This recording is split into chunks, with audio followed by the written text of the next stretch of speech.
இன்னைக்கு சங்கீதம் 148 சொல்லுகிறது, ஆண்டவரை எப்பொழுதும் புகழ்ந்து பாடிக்கொண்டே இருங்க. என்னங்க, ஆண்டவரை புகழ்ந்து பாடுவது அவ்வளவு என்ன கஷ்டமான காரியமா? கிடையாது. ஏன்னா, இன்னைக்கு எத்தனையோ பாடல்கள நாம முணுமுணுத்துக்கிட்டு இருக்கிறோம். அந்த பாடல்கள்ல ஏன் ஆண்டவர புகழுகிற பாடல்கள நாம முணுமுணுக்க கூடாது?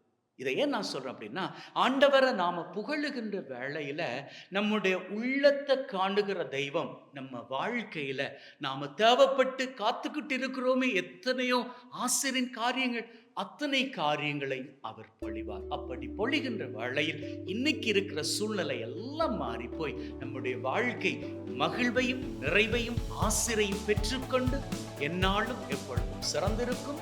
ஆமென்.